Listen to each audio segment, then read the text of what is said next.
Missed an episode of your favorite podcast? Choose from over a decade of content in our archives, not just the latest episode. All free at GCNlive.com. This is your call to action. Get prepared, America. Economy, survival, energy, disasters. This is USAPrepares.com. Informative radio, educational radio. Interact now by emailing instructor@USAPrepares.com or text at 434-390-7953. Class, please take your seats. Now, your instructor, Vincent Finelli. Everyone all set? Cocked? Locked? Here we go. Your dial is set correctly to USA Prepares. We're delighted you're here, broadcasting from high atop the Missouri Ozark Mountains. We're live 9 a.m. through 11 a.m. Central Time. And I've got an interesting comment to make. We just made it because we are connected to Rich Scheben in Montana. We're connected with Miles in Europe. And I'm Vince Finelli. I'm in Missouri. And I believe that we are the first broadcast to be an off-grid broadcast. We've had off-grid power for years, experimenting with it here in the studio. And but to make it really, really neat, we are off-grid not only in Missouri, but Rich Scheben is off-grid in Montana. When Kyle calls in, he's off-grid in Montana. When Gwyneth Isaacs calls in, she's off-grid in Australia.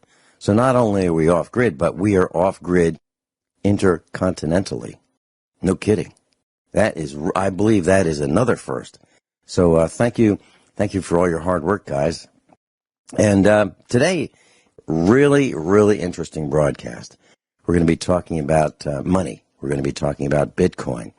And Rich Scheben's with us in Montana. Welcome, Rich Scheben. Well, thank you, Vincent Finelli. Always a pleasure. Great to hear your voice. And, you know, I got a call from one of our very, very loyal class members, students, and instructors, Janet in Missouri.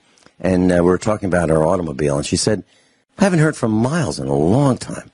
Well, you know, is he okay? What's happening with Miles? And I said, well, you know, he's really busy. It's freezing in Europe where he is, and he's busy. He moved from one house to another, and he's working on that house. He's really, really busy, but I'm sure we'll hear from him soon. That was Friday. Welcome, Miles. Good morning, guys. I hope you're all doing well, and thanks for having me. Hi, Miles. I don't hear Miles. Can you hear me now? Yeah, I can. Oh, good morning. Thanks for having me. I'm on here, so thank you very much. Yeah, it's great to hear your voice as well. So, Miles, you've been really busy, and by the way, are you you're working on your off-grid system? Yes. Well, everything is here for off-grid. We have a generator for 24 kW. With the Mercedes diesel engine. Naturally. Yeah, naturally. And we have a 20 kW solar array, but I haven't had the opportunity to put that up yet. But when spring comes, it's the first thing that goes up in order to have us here totally off-grid. I worked on the water power. This is semi-finished. Needs to have a couple of touch-ups and with the battery banks in order to utilize the electricity from there. Other than that, it was a quite busy time because I was fighting the clock. I had 6 months to renovate a 117-year-old house built out of stones and bricks. It's a 2-floor house, and I managed it that I can heat the entire house now with insulation all over the house with a 7 kW oven only. Wow. That you know, that's really impressive. Now, when you talk about a 117-year-old house, you're talking about thick walls, like a foot thick, right? Maybe even more, right? I have the smallest depth of walls is 48 inch. The thickest wall is 62 inch. Wow. Wow. So That must be I great in the summer. Oh yeah, it is very nice in summer, and it is great against solar activity. The sun cannot penetrate that much zone, and it's very good to shield EMF frequencies as well. I was very surprised about the measurements we did in here. We don't get any of the EMF pollution from GSM networks that are around, and so we're very happy. Mm-hmm. And so you could put up a sign that says your cell phone won't work in here.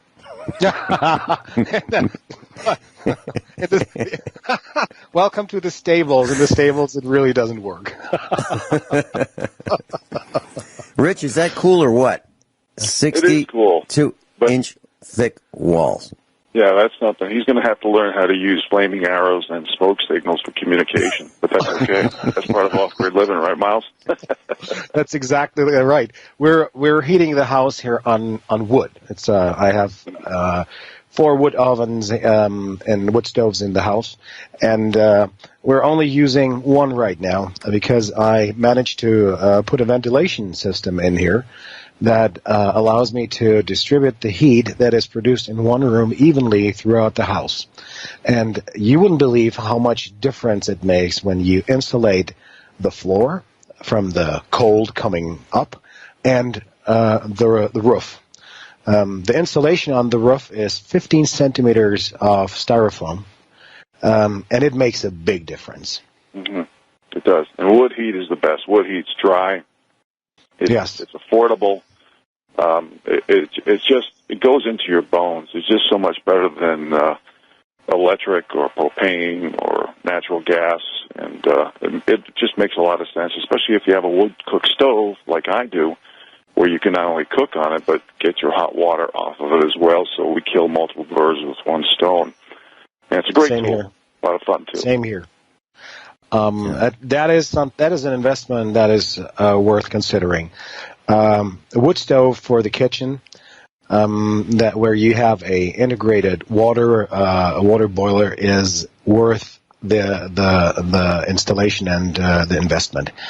It is when I'm heating up my wood stove in the kitchen, I already automatically feed the warm water supply for the stables. So when I go into the stables, I know when I fire up in the morning the wood stove in the kitchen, it is connected with piping and plumbing to the milk chamber and into the stable, so I have hot running water everywhere I go. And this is something, especially when you work on equipment, that is necessary, or even if you have to take a shower outside because equipment maintenance requires your decontamination outside the house that you don't get it in there. It is very beneficial. So yes, I only can concur to what you're saying. It is really worth the effort and the investment having such a thing. Well, look at the disposable nature of our appliances today. Since the 1970s, they've been made to last less than 50% as long. So as we export inflation and import deflation into the Western world, quality goes down as the profits for the very few elite wealthy at the very top go up. So we have to learn to start thinking outside the box, and that's where that analogy for the wood-cooked stove really comes in handy versus today's modern appliances, especially today's smart appliances, because as we know, we can exchange the word smart with spy by the powers that be, and it doesn't do anybody any good, right?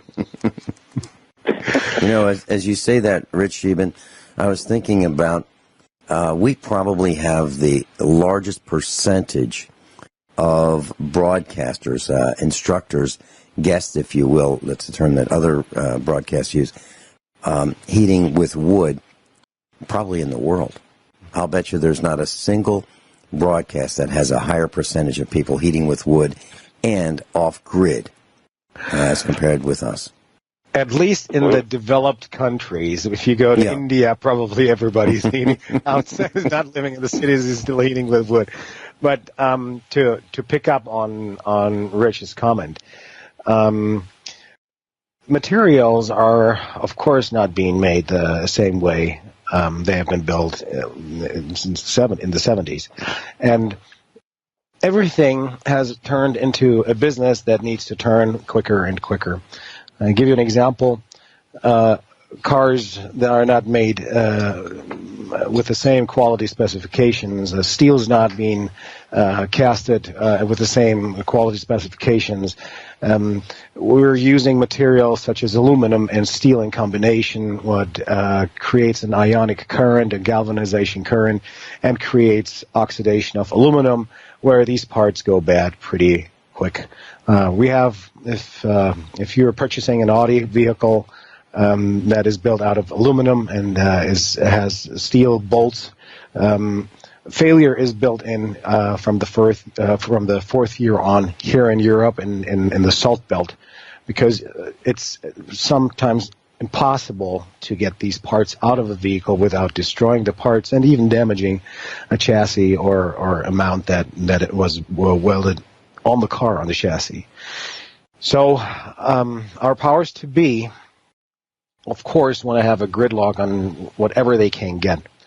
And there is, on the monetary part, on the monetary side of it, there are a couple of solutions we can go into for this show in order to prepare ourselves for the coming changes. We are normally, after 70 years, you have a reset of an economy of all, or the economies, the most important economies, with a war. This time it doesn't look like it's going to be a war. This time it looks like it's going to be a different approach towards a reset of the economy. And I think we go into that after the first break, when we go to the marketplace and sell something for the advertisers. Yeah, that's coming up in just a few seconds. So we're going to be talking about cryptocurrencies. We're going to be talking about, when you think about it, we used to have a currency that was based on tangible assets, gold, silver. Then we replaced that with paper accounting settlement tools, Federal Reserve accounting unit, dollars, frauds. And now many of us are using digital transactions on eBay and PayPal and so forth. And what's really the difference between that and Bitcoin? We'll be back in just a couple minutes. Rich Scheben's in Montana. Miles is in Europe. Andy is engineering at GCN. Miles, why don't you take us through the cryptocurrencies and what we're facing? So, what is most known for us is the Bitcoin as a new currency that has been adopted by a couple of countries already as a official payment currency, and it is in the news because it jumped very quickly from within a year. From $700 to now $7,000, almost $7,000. It's a little bit under that, 6 something. So if you look at the development of the price, if you look at the development of its value, it achieved something that not many assets achieved in history, and that was beating the price of gold.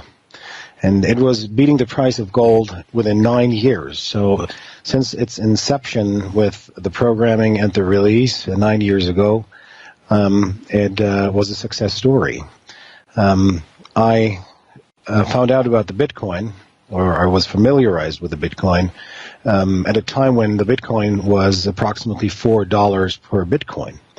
And I wished that I would have jumped on that train earlier, just to have my retirement plan created a little different.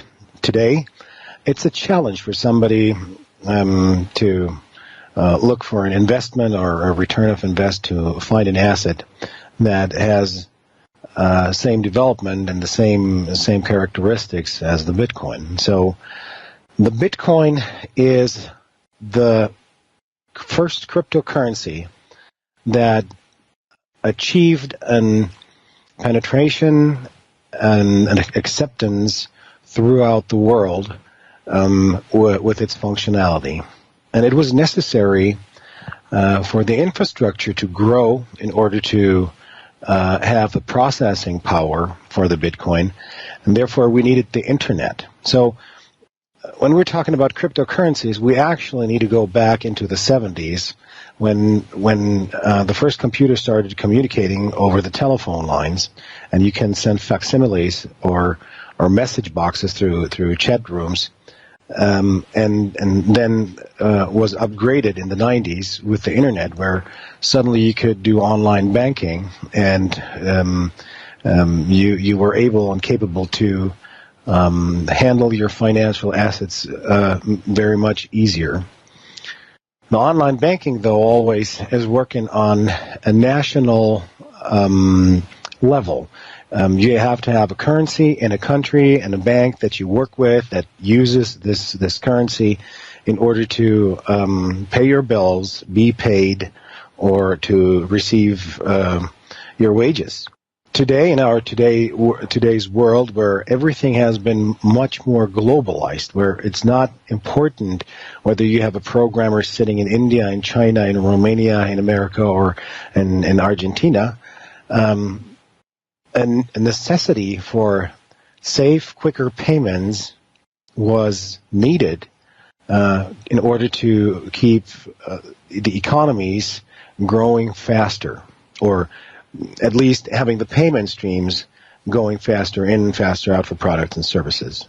So the unofficial version of the Bitcoin is that its code came from the MIT and was a clone from DARPA. DARPA funded MIT to develop the crypto code for the transaction methods, or for the calculation methods, and even for the creation of the Bitcoin as mining. And please jump in at any time if you have a question or if you want to expand on something, because I don't want to have that going on as a monologue. Is that okay with you guys? Sure. Rich Scheben, do you have a question?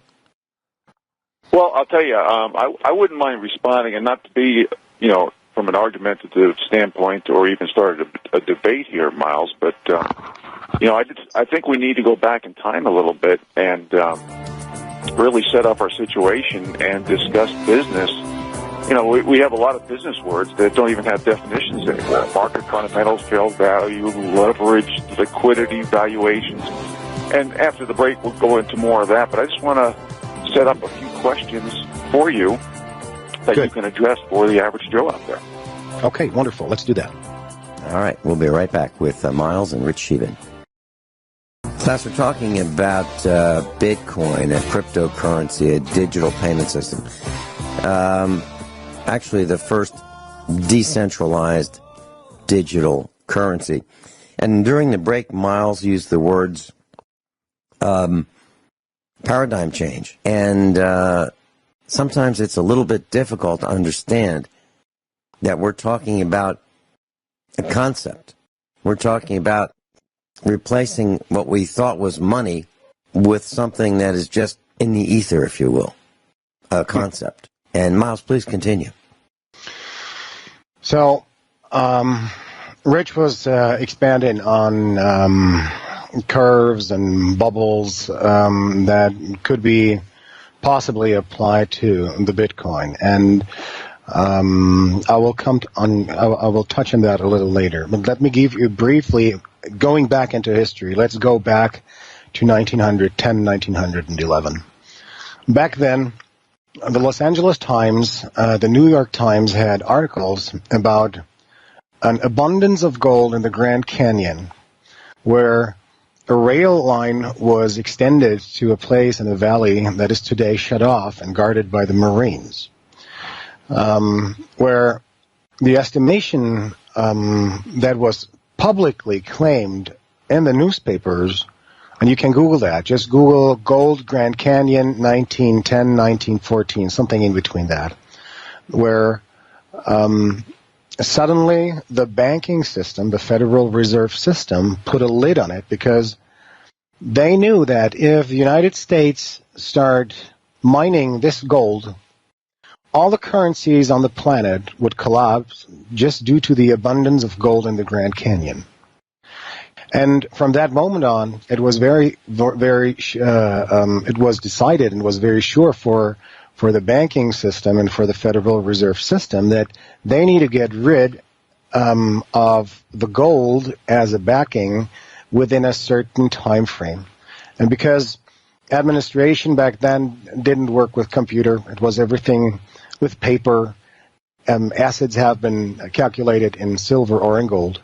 So it took almost 60 years or 70 years until 1971 when Richard Nixon then took the U.S. dollar off the gold standard. And it was necessary because what you are learning about gold in what we have doesn't apply. We have so much more gold than silver on this planet, and that it would ruin economies instantly only if it would be published that we would have an abundance of gold. Silver is a different topic. Silver is mined between 1 and 10 meters deep. It's not being mined very much deeper. It is on the upper layers of the Earth's crust. You will find something deeper as well, but it's not that lucrative to go into deeper silver mining settings, because simply the percentage that you get out of the stone and when you're getting deeper into it is not that high. So the most efficient mining for silver is between 1 and 10 meters depth, and that's what makes it so rare compared to gold, because gold you find much more deeper in the ground, and silver as an industrial appliance for its conductivity and for electronics in general is much more necessary for our future that is coming than gold. So the truth about the gold and the silver has been kept until this day from you. Otherwise, you would have known about the Grand Canyon and the gold in the Americas. And it's for sure, no administration wants to share that wealth with its residents. Where do you want me to go there, or is there a question for that? Well, I've got a comment, and that is, you're absolutely right, Miles, about silver. As I look around the studio, I see silver everywhere. The wall switches, there are silver contacts. Silver makes a great contact because it doesn't oxidize easily. It just, you can use the same two little points of silver to touch each other to make electrical contact over and over and over again. And it's relatively inexpensive. The wall switches that we have in our house, I think we purchased for the 35 cents a piece. So yeah, it's affordable and it works really, really well. I mean, how often do you replace wall switches? Not too often. You can probably go 20 years. And not only just silver in all kinds of switches. Yes, and where there is one answer why the silver price is rigged so much to such a minuscule amount in value, because it needs to be available for the industry. It is the metal that you need for special applications, and that is not that easy to get a hold on. So because you need it in order to keep that monetary realm, or that, let's say, the matrix we are living in, to keep that running with the production and the taxation, you need certain assets. You need to make sure that they are available for the industry in order to keep the wheels spinning. And silver is one of those assets that you definitely need everywhere, such as food-wise, potatoes, milk, water. You wouldn't believe how quick you can start a rebellion if you don't feed your the people or the residents of a country for 14 days. What happens next is there will be a consequence, a drastic consequence, for every government that tries to expand on an experiment like this. So, well, just as an aside, if we rank metals in terms of conductivity, which is important in the transmission of electricity, we know about aluminum, gold, and copper, nickel, and silver. Well, class number one is not copper. It's silver. Number 1 is silver. Number 2 is copper. Number 3 is gold. Number 4 is aluminum. Number 6 is nickel. So keep that in mind. Silver is extremely important. Well, please continue, Miles. So when you look in history, every economy had its peak time and then its decline. And the decline time was always used in order to present the invoice for a failing economy or for the life cycle of a failing economy to somebody else. All the wars that we have between the Americas and Spain and France and Britain, somebody had to pay the debt.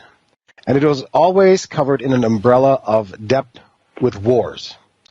Debt for a commodity such as oil, gold, silver, wood, rubber, whatever it is. A very good example on that is World War I. World War I is when the Germans went to France, to Versailles, in order for the treaty. They were faced with a situation that they had to sign the treaty or the dictate at gunpoint. They didn't want to sign anything there because they didn't lose that many battles in that war, and actually they were forced to sign that paper because they had been cut off a couple of commodities and it was getting close. So Germany stopped repaying the United States of America and its allies from World War I in 2011. Think about that. 2011. We're talking 100 years, 99 years, payments to the victors of that time back then in order to pump up their economies, in order to allow you in America to have the cheaper gasoline. The gasoline in Europe, especially in Germany, always was very much more expensive. We're paying here in Germany, we're paying €1.50 for a quart of gasoline, for a quart, and not for a gallon. And this is because we're still subsidizing the gasoline price in the United States. The United States was very fortunate to have all these revenues, these monetary streams set up, because they were the victors, the official victors of history, and out of that they turned into the world policemen. And this was totally okay to have a hegemon over the planet, but due to an economic cycle that you cannot stop in America, America's time for a blood donation has come, and now. In the 80s and the 90s, that was addressed by the Federal Reserve and all other central banks. That is controlled by the elites, or give it another name. And they decided that they don't want to take an approach of another conflict like the Iraq War or another Vietnam or another Korea or name it whatever you want. They didn't want to have another world war when then somebody is getting the debt again, because simply the debt is too large this time. This time, the approach was chosen to develop a currency that is fully digitalized, where all the assets will be digitalized, will be combined with the Internet of Things in order to save us, to spare us from a bloodshed where your sons and our sons would stand against each other and would kill each other only to get the bookkeeping and the administrational debt counting in an order. So what you see right now is the prelude on the economies changing into another mode, changing into a complete other system. And therefore, you need the evaporation of most the industry that you had, of most big Fortune 500 companies, in order to get rid of liabilities of all kinds and sorts. This is where we're standing at. And you have now the opportunity to jump onto that new economic system that doesn't require nations anymore, where when you're smart enough to choose to start working with that, you will have not only a better start, but your life will change dramatically after that. But we expand on that after the break. Rich Scheben's with us. Miles is with us. I'm Vin Finelli. This is USA Prepares. Absolutely riveting discussion on the reset of currencies throughout the world. We'll be right back. So the analogy that I've been thinking about is that companies make promises, like lifetime guarantees. And then they find that over time, those lifetime guarantees are really expensive to honor. So then the companies get sold to another company. And then when the customers go to exercise the lifetime warranty, the new company says, well, it's not us. We're a different company. That was with the old company. And I think that is a small analogy of what you're talking about, Miles, this currency reset, right? Take the pensions, the pension funds. We're having right now pension fund slaughter worldwide because the banking system is so blown up, so leveraged, so over exhausted that only through very creative investment strategies, these pension funds do have a return of invest. Most pension funds, due to the low interest rates worldwide, are being slaughtered. They're cutting their payments left and right. And if you're happy and you are with one of these pension funds that offers you a lump sum, well, if I would be in a situation if a pension fund starts to fail and they offer me a lump sum, I would take the lump sum and run for the hills and invest it in something else that is the future of payment systems. And the next one is health. Health insurance and health health payments of corporations that had people working with asbestos or something like that. All these liabilities need to go. Everything needs to go back into the box. And the coming reset will be different than others. Having gold is great. I'm a gold bug. I'm a silver bug. I love them. But when I was introduced to the cryptocurrencies, I had 7 years to observe what was going on there, how they developed, and how to respond on that, or how to navigate with them now. And just to be very clear, the cryptocurrencies that are there are allowed by the same powers and authorities on this planet that allowed us to have currencies and or gold and silver as a meaning of exchange. There is no, it is so free and liberal. No. You can forget about that. Everything, every system that has been built, created here on this planet, has been created with the authority and the goodwill of somebody who signed off on it. Otherwise, you would not see from that anymore. A good example are cars that are working with water or with air, or all the levitational transportation devices that have been taken down by everybody who started to inquire into these topics. They are not sanctioned. The cryptocurrencies are sanctioned by the highest authorities on this planet in order to replace the nations or the economic regions' payment systems, and to have the capability to replace entire nations. So, for instance, let's go to South America, not to say the North American continent. Let's say, due to economic failures in South America, it is much easier to administrate the entire South American continent under one administration. That would be Argentina, Chile, Brazil, Colombia, Venezuela, and the smaller countries there, under one umbrella.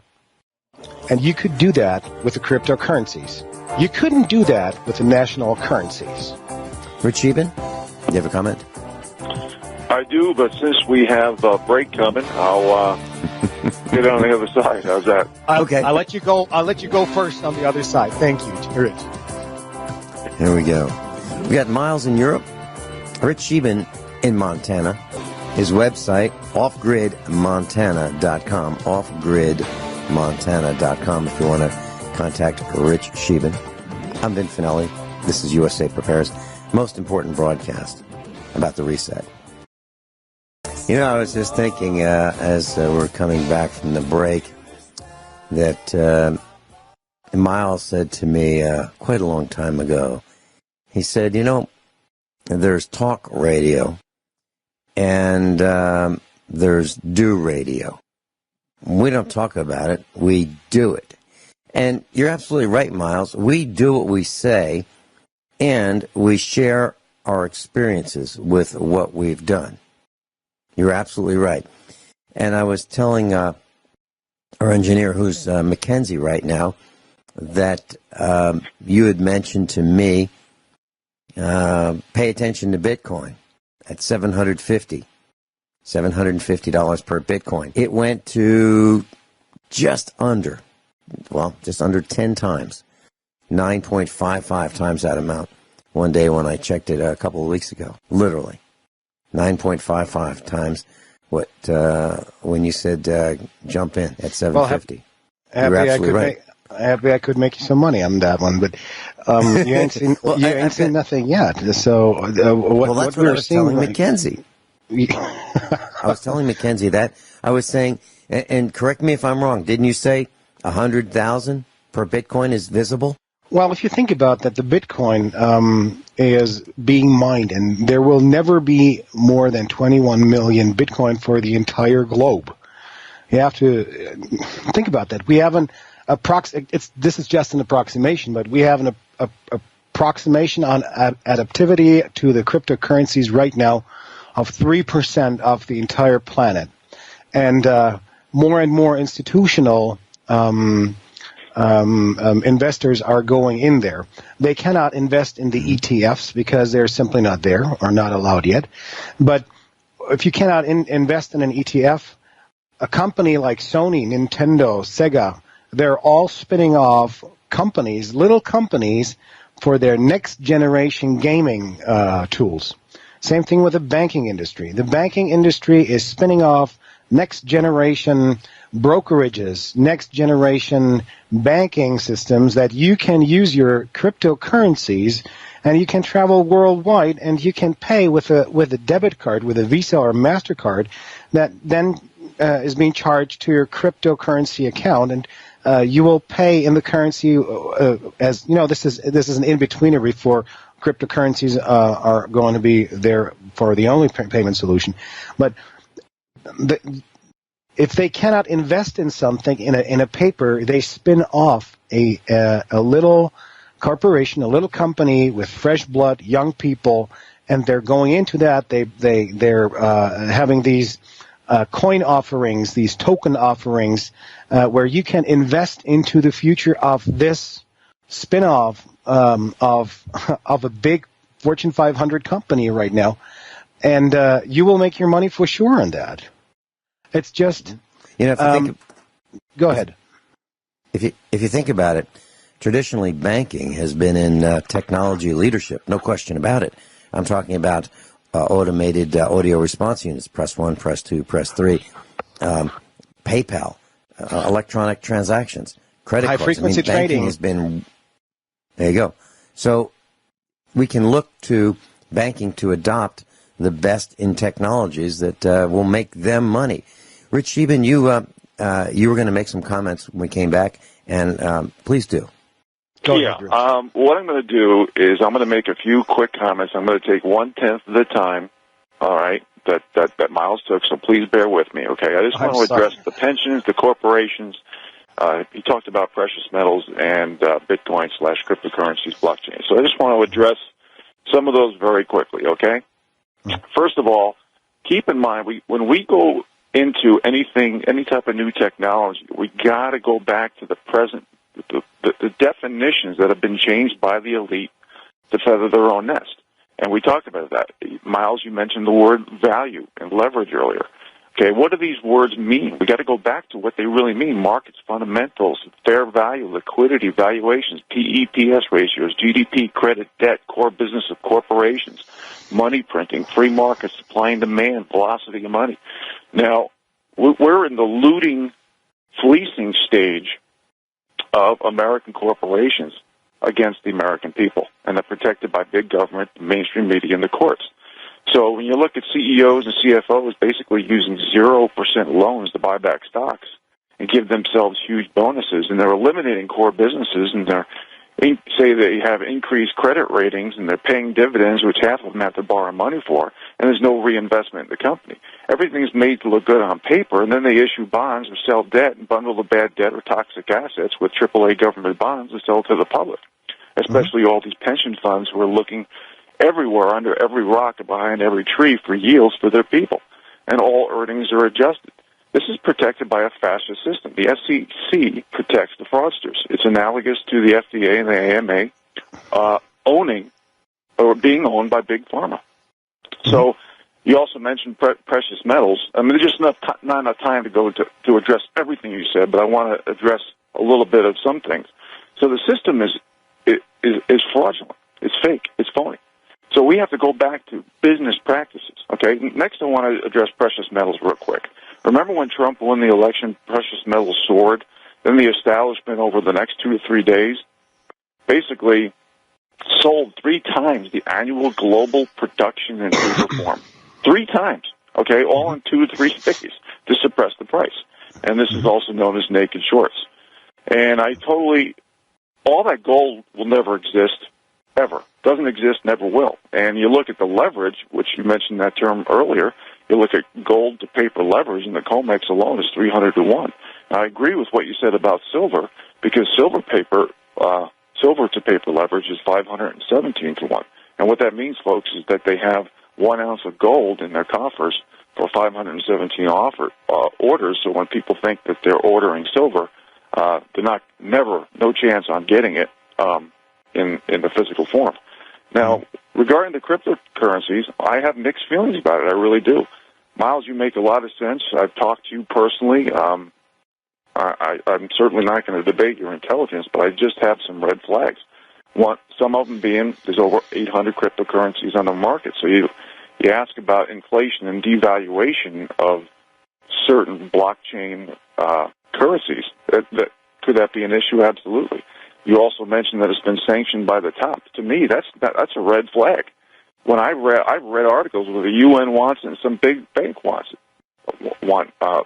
like cryptocurrencies and Bitcoin. To me, that tells me that they have backdoors for manipulation and confiscation. And I've also read articles where, because this industry is in its infancy, there's no anonymity like people think, and I think that's one of the major selling points on cryptocurrencies. Now, when you look over history from the Rothschilds and the Rockefellers and all the propaganda spent in the billions, maybe even trillions of dollars by the banks and elites to follow their protocol. Who knows who's paying for this? I also understand there's a process to convert it into cash.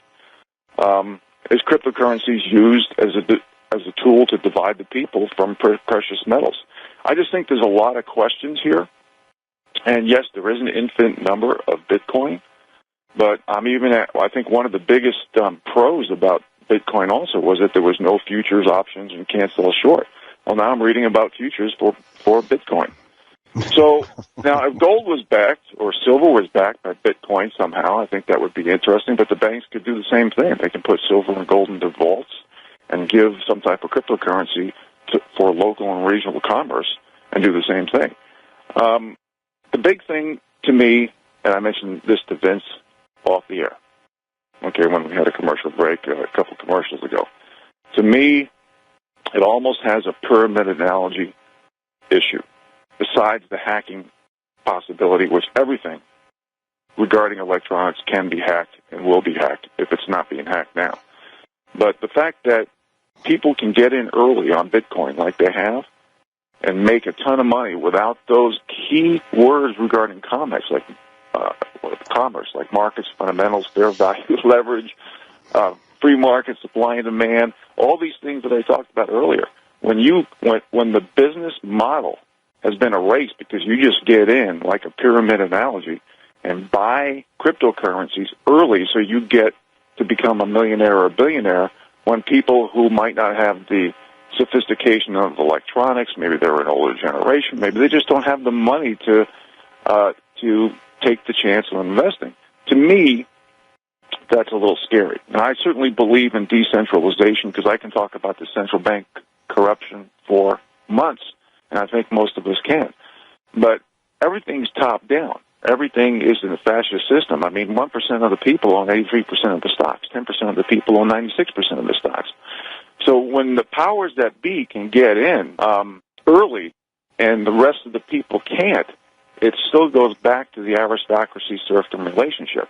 And I mentioned this to Vince earlier. When you look at linear charts of gold, NASDAQ, and even tulip crashes of past decades and centuries, we have, when you look at it on a linear chart, basically relating to a straight line, a single dimension, those charts look very similar to where Bitcoin is right now. Now, one thing that I can't do, because I'm not part of the aristocracy that controls the thought process and the system, is tell people what to do in the future, because I don't know. I'm not high enough up there to do that. But I just wanted to mention some of these things that I bet a lot of listeners right now are discussing to themselves based on some of the things that I talked about. And there's also legislation that, you know, if you don't report $10,000 of profit to the authorities, I think you have issues, legal issues as well. So as you can see, there's been ransomware, there's been, you know, our own intelligence agencies. You got to ask yourself, who are they really working for? You know, I can talk bubbles and tulip bulbs and all this all the time. What you say makes a lot of sense. But I think there's some issues of what I've just said that certainly creates some question marks. Miles? You're right. Let's touch upon that after the break. Okay. We'll be right back in about just a couple minutes. We're going to pay some bills, and USA Prepares will return. Class, you know, it's absolutely abundantly clear that we're not going to be able to cover all of that we need to today. And we're going to be back with Miles on Wednesday. We're going to be talking about taxation issues. We're going to be talking about alternatives. You know, there are other cryptocurrency alternatives besides Bitcoin. Bitcoin's the most widely known, but there are others that are up and coming, and they're worth a look as well. Miles, please continue. So I took a couple of notes while Rich was expanding on a couple of red flags he had, and I have to agree with them. There are red flags, but keep one thing in mind. Again, every system that has been provided to you is a system that needs authorization. Nothing in this world, whether you like it or not, that you're surrounded with, has somebody authorized in order to create a benefit for somebody. Go back to World War I. In World War I, and I'm touching now upon the confiscations and what happened there. World War I was used to call off the first 30% of the administrational nobility that was in high ranks and that were involved in steering countries or regions. And the same thing you see right now. The pedophilia scandal that you have right now is exactly among those who were the leaders and the steerers of the economy or society in around the globe. It's not only an American phenomenon; it is worldwide. So the same thing with the administration that happened with the administrational nobility is happening to the new monetary and or administrational nobility again. And the high nobility is still in the run. So if you, for example, look at the cryptocurrency Ripple, its short is XRP. Ripple is being created by the Ripple Institute, and the founder of the Ripple Institute is a guy called, if it doesn't escape me, if I'm right, Brian Fugger. Vince, are you online? Can you go onto Wikipedia and type in the name Fugger, Fugger. Okay. Go in there now. Okay, what do you find? German family that was historically prominent group of European bankers, member of the 15th and 16th century mercantile, international mercantile bankers, venture capitalist. So, Jacob Fugger.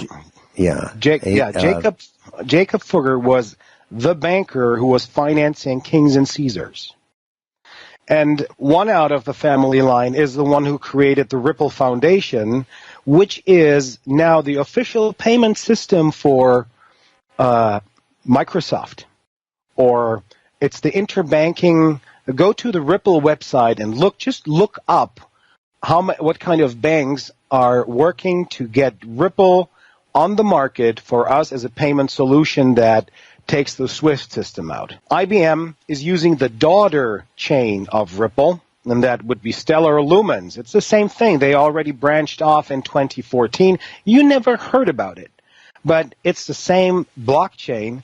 And IBM, every company that has been consulted with IBM will be on a Stellar Lumen blockchain. So this is already an implementation. We're not talking about something that is coming in the next 10 years. No, we're talking about actual implementation, and implementation by those who already have been in the banking industry for centuries. So yes, you are right. Will there be cryptocurrencies that will be favored? From my point of perspective, and this is only my personal opinion on that, yes, because you see banks, regional banks in Asia, for example, the Omise Group created a token. It's called Omise Go, and that Omise Go token will be a payment system in Asia. So yes, banking industry is heading right into the crypto market. They're right there. They're already there. We're talking about implementation within the next 360 days with the return of invest. We're talking about Saudi Arabia. We're talking about the Arabic Emirates going onto the blockchain in full speed. Governments left and right are happy to introduce the blockchain technology to you now. And the taxation, I can touch on that after the break for a little bit. We'll be right back. Rich Scheben's with us. Miles is with us in Europe. And Miles, you talked about Ripple, and on Monday, I'm reading an article, cryptonews.com. Gates Foundation calls on Ripple. On Monday, the Gates Foundation released Mojo Loop, software intended to provide the world's unbanked population with access to digital financial services. The software is open source, so banks will be able to adapt and implement it into their digital platforms with reduced cost and effort. The project was funded by the Gates Foundation and developed by a group of fintech companies, including Ripple. So it looks like this thing is getting a good, swift kick to move on up by Bill and Melinda Gates. Yeah, it's well, there are a couple of them. It's not limited to Ripple or Stellar Lumen. We're going to talk on Wednesday about my personal investment strategy or portfolio and how I would approach that market, what kind of tools you need in order to get successfully started. That we will do on Wednesday. For now, it's important for me to lay the groundwork for you to get an understanding what is happening. And what is happening is we are approaching a reset. We're approaching it for the last 20 years, step by step. We call it the salami tactics. You don't throw the entire salami after somebody. You cut slices and you feed them slices. You change legislation, you change industries, you change technology to the point where you can take it to the next level. And we are there. We are taking it to the next level. We are right at the boundary. And that means there will be winners and there will be losers, because the ones that do not adapt will lose. We're talking about legislation put in place globally for somebody who is incapable of dealing with the new crypto reality, of the digital reality, that they will be required to have a guardian or a custodian for their daily business purposes. Think about that. So I'm going back to the Fugger family. The Fugger family in the 1600s, they were the follow-up of the Machiavellis in Italy. And they were in charge of promoting kings or letting them die. And the same thing right now, the same from that family, you have the family tradition continues to creating a new currency for the world that already is adapted by Microsoft and others for the coming future.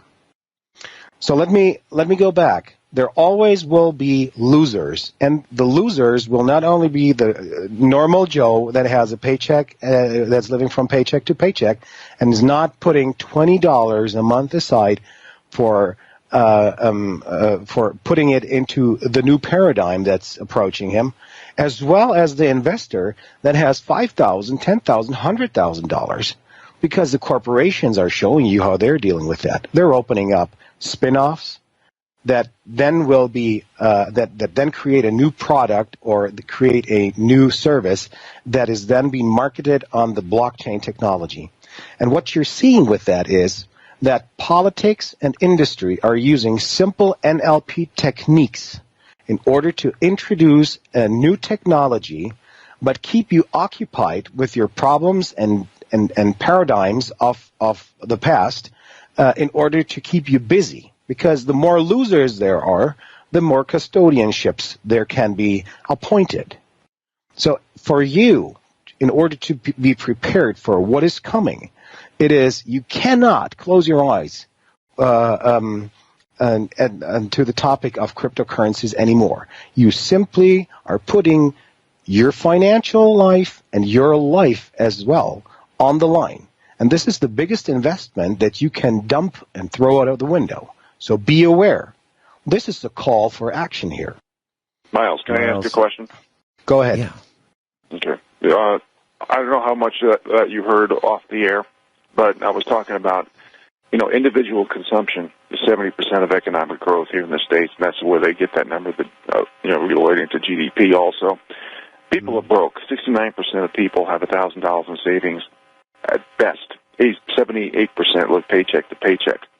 So what are the consequences of crypto low participation rate? Because obviously the great majority, which is defined, that term is defined by 75% of the people, the great majority probably aren't going to be able to play this game. And, of course, the hacking issues and, the fact of my pyramid analogy about getting in early versus the people who get in late. So can you address those things real quick? Sure. Let me start with hacking. Hacking is not the issue. Phishing is the issue. Phishing is finding tools or creating tools or techniques in order to get your account data or your passwords in order to steal your wealth or to steal your investments or to steal your retirement. Phishing is the big problem that you have. And you need to familiarize yourself with changing passwords and randomizing them and memorizing them, and as well with security about that. You would be stupid, right out stupid, if you start investing in something new and you don't make sure that you don't cover your six, that you don't cover every side on your cybersecurity. And for that purpose, you have hardware wallets. These hardware wallets make sure that you don't have it on your computer, that if somebody phishes your computer, that your wealth cannot be stolen. Phishing is the issue that you need to learn about. So how do you protect yourself against phishing would be a good start with Google or with YouTube. The other thing that you addressed is 69% of the people are broke. Yes, this is nothing new. We have people in India that are earning $2 a day and that are investing in cryptocurrencies like on 2 or 3 cents base. I know it's hard for somebody that is used to a certain standard of living and to get your coffees and or whatever it is that is your luxury that you deem yourself as a necessity. But for what's coming, you need to go back into a state of as if you would live in a state of war. And only the most important things need to be addressed. And for the rest, what is left over, you can go and buy in. Even if it's $20 or $30 a week or a month, it doesn't matter. Build yourself the foundation of what is coming. If you don't do that, you will be administrated by somebody. You will be in a portfolio of somebody who is taking care of you, where you will still receive government benefits, but they will be different this time. And simply the fact that we're talking about governments thinking about introducing legislation of guardianship or custodianship is something that I deem quite dangerous. So, whatever is your portfolio, you need to start. And you can buy cryptocurrencies or crypto coins investments for less than a cent, like 0.008 or 3 assets. And when they go up, it's important to read about them, what they're doing, who they're entangled with, and what the management team does, because there's still lots of fraud there. Yes. And then approach that from educate yourself. The necessity for self-education is here again. It's like learning to walk, learning to read. You had to learn how to go to the bank and fill out a wire transfer or a draft. Then you had to learn the online banking or the stock brokerage. And the same thing now is here for you, that you need to learn how to what tools do you need in order to have a successful start into the new paradigm? Because one thing is for sure, when the reset approaches us, you will see $7,000 per Bitcoin. This is hyperinflation, but not on the Bitcoin side. It's on the dollar side. On all the other currencies, it is hyperinflation. If you look at it from that standpoint, you see what kind of problems our currencies are in right now. Miles, last night you and I were on the phone off air, and you were talking about spare parts for Volkswagen. Yeah. And yes, and I'm just putting an exclamation point on what you said about the dollar is losing traction. It's costing more and more and more for spare parts. It's costing more and more and more for Bitcoin. Well, it is, because the Bitcoin is representing an actual value of people that are starting to trust into the cryptocurrency as a means of wealth or a means of wealth storage, and are escaping the banking industries worldwide in terms of bonds, stocks, and other papers that, like Rich said absolutely correctly, that are over leveraged. If you want to buy, if you're going to the stock exchange and you buy a gold certificate or a silver certificate, you won't get any, because 300 others or even 500 others if you want to claim it, 300 to 500 others are waiting for the same thing if they would claim it on the same day. Mm-hmm.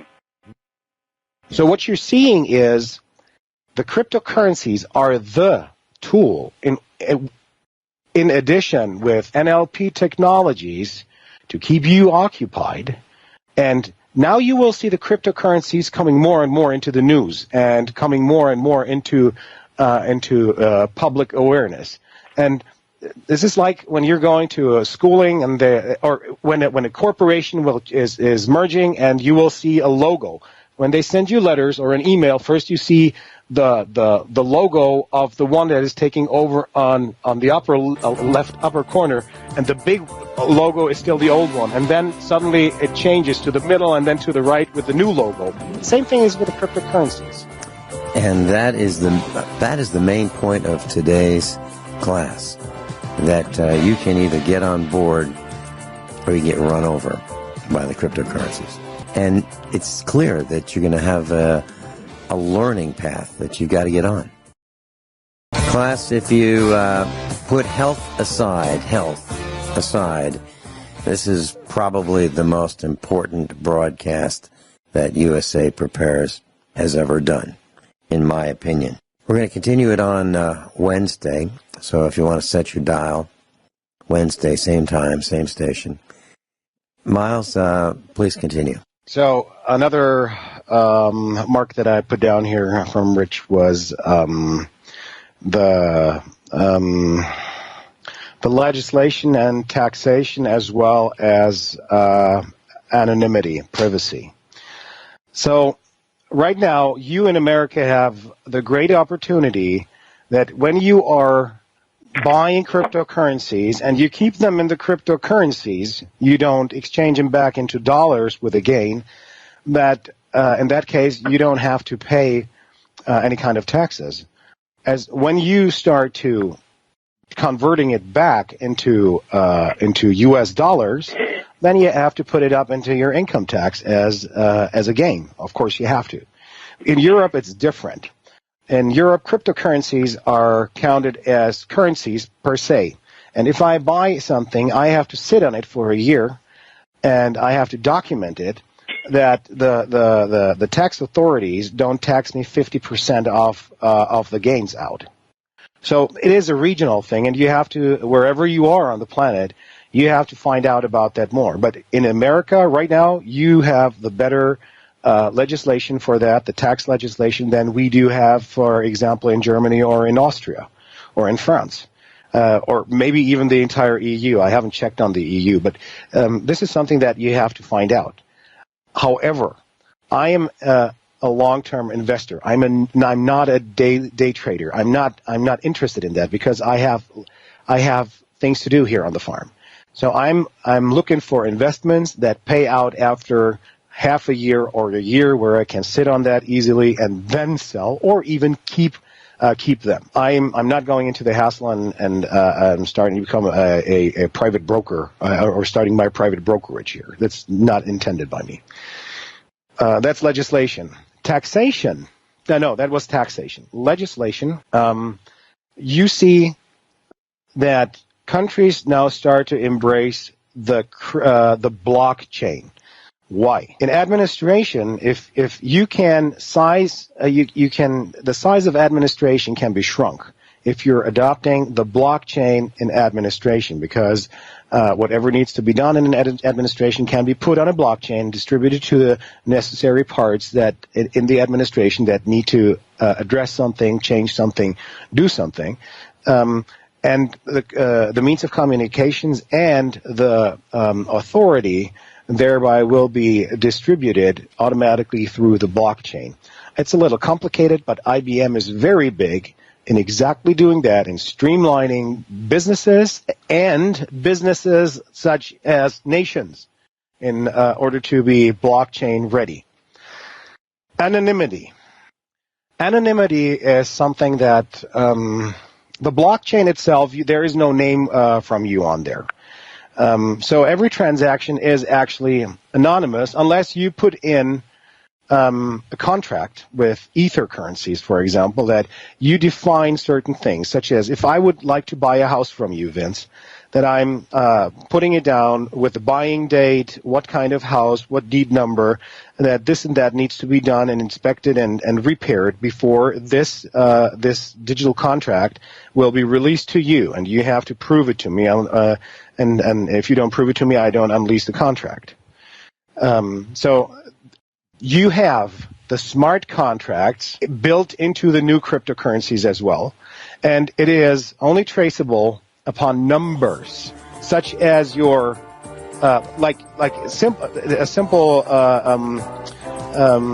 it's like your social security number. You will have a number that you can be recognized with an account, but you can have an unlimited, infinite amount of accounts.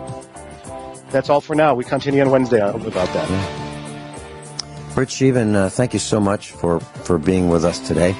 And I understand that, Rich, you're going to be moving to Tuesdays, and Gwyneth Isaacs is going to be Mondays. Is that right? Oh, well, this is the first time I'm hearing it. That sounds awesome. Okay, I sent you that email yesterday. Okay, so Rich Scheben will be back with us next Tuesday. Gwyneth will be on Mondays. Miles will be back on Wednesday. Gentlemen, thank you so much. Class, thank you.